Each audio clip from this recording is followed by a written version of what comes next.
Magandang araw po sa inyong lahat mga kamatyas. Tuloy na tayo dito sa ating sinusubaybayang Chess.com Team Battles Quarterfinals pa rin. Sa bakbakan naman nila Hikaru Nakamura at Levi Roseman. Ayan, parehong superstar sa larangan ng streaming. At ang kalaban nila ay sila Super Grandmasters Erik Hansen and Van Forest. Ayan, si Hansen kilala po natin sa Chessbra. Ayan, ang average rating nila ay 25-30. Pag pinagsama ang kanilang rating at in-average, mas mabigat kumpara sa rating nila Nakamura at Levi Roseman na 24-42. Mukhang nahila yata ng rating ni Roseman kasi si Nakamura, grabe kataas yan, mababa rating ni Roseman. Kaya ganyan po ang average nila. Pero ito po ay third game na. Yung first game nila tabla, second game tabla, yung third game, yun ang naging susi para dumiretso sila sa semi-final round. At yan ang aalamin natin kung sino ba sa kanila ang mas magaling na team. Ang ginawa nila Nakamura nag-C4, nag-E5 naman dito sila Hansen, English opening, Knight F6, nag-Knight F3, nag-Knight C6, at nag-G3. Siyempre, magpa-fianchetto ang English, nagpaluwag kagad sa sentro, Bishop G2, nag-Bishop to C5, ayan, develop with pressure kagad, nag-Castle, at nag-Queen C2, ayan, para may mga threatening Knight takes, tapos Knight G5, mga ganon. Ayan, nakikita niyo yung mga ganong dangerous na paparating. At ginulo kagad ang diskarte, nag-Knight DB4, nag-Queen B1. Ayan, bagong aplikasyon kagad ang ginamit dito. Dahil sa mga old lines, Queen E4 ang palagi ang ginagawa dito mga kamatyas. Okay? So kaya mukhang matindi ang usapan nila Nakamura at Roseman na mag-Queen B1, novelty, at nag-Knight D4.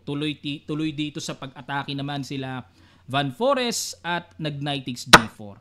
Ayan, dito baka mapatanong kayo, mga kamatyas, no? Liwanagin lang natin, coach, capture yung pawn sa E5, libre, ano meron dyan? Medyo malalim. Mag-rook E8 muna para atakihin ng knight. At halimbawa, atras lang, Knight F3, magbi-bishop F5. Ayan, matindi pala yung lalim na yan. Siyempre, obligadong barahan yan. May Knight E2 check, sacrifice, mga kamatyas. Sacrifice. Na kapag kinapture yan, may Bishop takes E4, D3, patay. D3, harang lang, Bishop takes D3, ayun, kulong pa rin ang Queen sa B1. Okay? Kaya may mga ganyang malalim na paparating. Balik tayo, kaya mas pinili nilang dito nila Naka na tagpasin ang knight na yan. Nag-E takes D4, Knight E4 iwas, may threat pa, Bishop B6, at nag-D3. Ayan, para makahinga ng development ang bishop. At nag-prophylactic move lang H6 para walang Bishop G5 mga ganon. Pero dito lang pumitik ng tempo development with attack. Knight D5 umiwas at nag-Queen C2. Siyempre, kailangan i-improve na ang posisyon. Nag-Rook E8, nag-Rook FE1. Baka sakaling E5, paalisin ng knight, depensado na ang pawn sa E2. Nag-A5, ayan, para may Knight B4 at pinigilan kagad nila Naka. Nag-Queen E7 para walang lundag ng Knight C5 pero dinagdagan ng puwersa sa C5. Rook AC1, nag-C6 at nag-H3, prophylactic move lang din. Bishop to F5 at nag-Knight C5 na. Ayan na, para lumakas ang Knight. Nag-Rook AD8, B4, patibay lang sa Knight, kumature. A6 B4 at nag-H5. Ayun, nilagyan ng bad move dito ng computer engine. Pero itong H5 ang basa ko dito, gusto nilang itulak ng H4 at kapag nag-G4, iwas ang bishop, kahit papaano makapag-create ng mga butas-butas sa king side ng puti na makakapagdulot ng pressure sa white king. Okay, pero kung computer engine ang patitirahin po natin, ang gusto niya ay simple Bishop C8. Yun lang. Paatrasin lang. Ano gagawin? Mukhang ihahatid yata yung pawn sa F5. Tapos later on, G5, mga ganon. Okay, pero balik tayo sa itinirang H5, nag-Queen C4. Ayun, para targetin ang pawn sa D4, kinapture na ang knight. Queen takes C5, Queen D7, pinilahan ang pawn sa H3. Siyempre, kailangan depensahan. Nag-Knight C7, mukhang ililipat sa E6. Nag-Bishop F3, tineret muna ang pawn at nag-Knight to B5. Ayun, teka muna. Kasi kung capturein man ito, anytime may Queen takes H5 naman, bawi, no? So nag-knight B5 dito. Saan pupunta yan? Sa C3 ba? Tinagpas na ang pawn sa H5, bumawi sa H3 at nag-queen G5. Ayan na. Ito pong mga ganitong kalikot ay aking nababakas sa discarding nakamuring. Si Naka kasi mahilig mga likot yan eh. Ayan. Si Roseman kasi medyo, siyempre napapanood ko rin yung stream ni Gotham Chess, no? Medyo ano yan eh, medyo, hindi naman ganun kaguluhan. Nasa theoretical approach din siya. Hindi kagaya ni Naka talagang iba ang klase ng balagbag niya. May lalim at mabilis ha. Nag-bishop e6, bumalik lang. Good move. At nag-bishop to f3, bishop d5. Ayun, hinamon. Nag-king g2 at nag-queen e7. Another bad move sa decision na napagkasunduan nila Van Forest at Hansen. Dapat daw po ang tira ay f6 lamang. Paalis sa reyna. Sa continuation, kakapturing yan, queen takes d5, queen takes d5, rook takes d5, at g4. Ayun. Okay, yun nga lang, medyo pangit ang puti dito sa e2. Backward pawn eh. O, balik tayo dito sa itinirang queen e7. Ang ginawa queen h5, syempre kailangan umiwas. At may paparating na dangerous move, rook h1. At nako, nakakatakot pag nakapila na ang puti sa h-file. Ano? Nag-queen e5, hinamon. Siyempre, kailangan habulin yan. Queen h4. Nasa attacking side, iwas sa mga simplification. Nasa defensive side, hanapin ang mga palit-palit para guminhawa at malis ang pressure. So, dito nag-f6, pasingaw kagad kasi expected talaga yung patong na yan at may sisingawan kagad na tatakasan ang Black King. Nag-rook c5 muna. Ayan na, medyo nang ilang-ilang muna dito sila Naka. King f7, another bad move. Hilaw, maaga po ang takbo daw na yan. Dapat ay queen to f5. Ayan. Ito po threat, capture, capture, and queen takes d3. Ayan, yung queen f5. Pero computer move po yan. Ang ginawa nila Hansen, nag king f7, rook ec1. Ayun, hindi rin natumbukan ang malakas na tirang king f1. Takpo po, grabe ang king f1 na yan. Sino ba namang makakaisip niyan? Okay na nga yung king sa g2 eh. Pero sa Stockfish Computer Engine, king f1. Tapos magki-king g8 lang sa continuation niya and bishop to e4. Ayun. Malalim na diskarte ito. O, balik tayo sa rook ec1, nag-queen to f5, nag-king to g1. Ayun, di pa rin naman makagalaw dahil nakapin, nag-rook h8, inunahan ang atake sa h-file at kinapture na ang bishop, c takes d5, nag-queen f4. Ayun, dapat daw po tira dito ay queen e4. Grabacious na tira yan. Nakakailang lang kasi tipong nakatreat. Pero kung makukuha din naman ng queen. Kakaiba nga lang, nakakailang i-apply yung ganyan tira mga kamatsa. Siyempre, may pressure na ano din eh, na factor din eh. Mabalik tayo sa normal move, queen f4, queen h3. Nako, ayan na, mamatsasin na sila Naka. Queen f3, obligadong saluhin yan. Queen h2 check, maaga ang pagkakabira ng check na yan. Dapat daw po ay knight to c3 muna. Lamang na ang black sa evaluation bar, oh.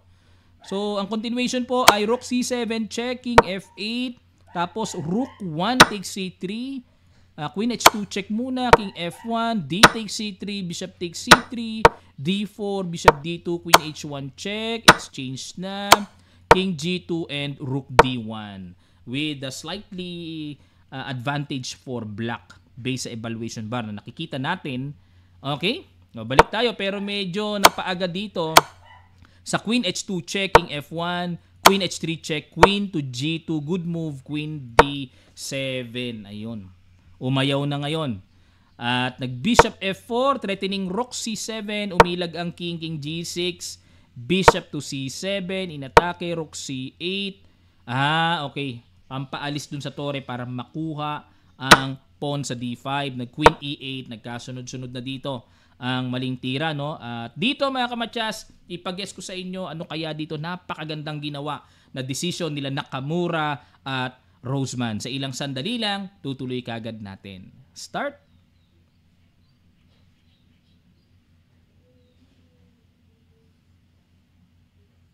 Maraming salamat po mga kamatsas. Congrats sa mga nakakita ng Queen F3. Excellent move na iyahain lang pala yung bishop sa c7 pero matindi itong tira na to. Nag-rook h6 sila Van Forest. Bakit kaya? Ano ang mayroon sa napakalalim na tira na yan? Halimbawa, kung mag-knight takes bishop, o di nakakuha ng isang pyesa, ito po ang laman. May queen f5 check, at kapag nag-king f7, may rook d7 check. Pag nag-king f8, may rook c takes c7. Ayan. Sa itsura pa lang, kahit hindi na natin ituloy, ay dominante na ang puti sa 7th rank. Dangerous na ang position ng black dyan. Okay?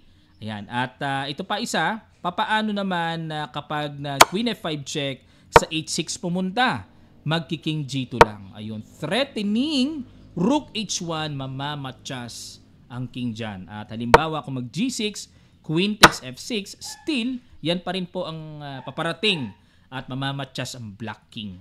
Okay? Sugswang na ang black dyan. Ibig sabihin, wala nang pang-awat or pang-depensa, wala na. Queen f3, ang ginawa na lang dito, rook h6 at nag-queen g4 check, king h7, rook d7, threatening matchas. Nag-queen g6, inapture na, king ang pinang-capture. At nag-rook c5, threat na yung knight, nag-knight c3. Ayan, naghahanap ng mga gulo-gulo dito. Kasi kung ang gagawin po ay simpleng capture, wala namang problema ang puti. Walang problema. Takes, problema pa rin yung b pawn na babagsak. Halimbawa, kung mag-b5, king g2, rook h5, f4. Ayan, winning pa rin talaga. Kasi ito naman ang next target. Yung pawn sa d4, pwedeng pabagsakin. Okay, lalamang ng 2 pawns ang puti. So, talo na rin. Kaya ginawa, nag-knight c3, hanap ng mga gulo-gulo, at nag-rook takes d4. Ayun, bumagsak nga lang. Nag-rook h1 check, king g2, knight takes e2, at nag-rook g4 check. Iniresign na po nila Van Forest at Eric Hansen. Bakit po sila nag-resign? Ano mayroon? Halimbawa, kung mag-king f7, iwas lang, kakapturin kasi ang tore na nakabitin. Ayun, may check pa pala tempo. Nakaiwas kasi sa counter-attack eh. Okay, ibig sabihin po, iyan ang nanalo dito sa kanilang quarterfinals. At tingnan natin ang kinalabasan ng kanilang standing. Ito po. Iangat ko lang. Yan. So, ang maglalaban sa semifinals ay sila Caruana Chirila versus So and Lee. Tapos sila Naroditsky and Hess kontra kina Nakamura at Roseman. Okay, yan po ang ating aabangan sa kanilang semifinal round. So, antabayanan nyo lamang mga kamatsas. Ayan, palipat-lipat po kami ng lugar. No? Nasa iba't ibang lugar po ako. Ganun pa man ay nakakagawa pa rin po tayo ng mga updated videos natin. So, tiyaga lang po, no? Medyo may late lang tayo na isang araw o kaya 2 araw. Pero nandito pa rin po si Coach Kamatsas. Magtsatsaga po na makagawa po ng ating mga chess updates. Ang isusunod naman natin ay yung mga iba pang updates na nagaganap ngayon sa Prague. Okay? Sa Prague. Ayan. Ano ba yung Prague o Prague? Meron kasi ngayong open doon, may Masters Division din. At naglalaro si Pragnananda. Ayun, yun ang isa sa mga isusunod natin doon mga kamatsas. Maraming salamat po. Sana na-update kayo. At sa mga gusto pong bumili ng merchandise, pansamantala naka-close muna yung natin, yung site namin kasi po nasa iba't ibang lugar po kami. Kaya hindi po namin nababantayan yung aming Shopee link. Kaya sa mga susunod po ay i-open na namin para maka-order na po kayo ng ating merchandise. Salamat po. Magandang araw. Kita-kits sa mga susunod pang videos.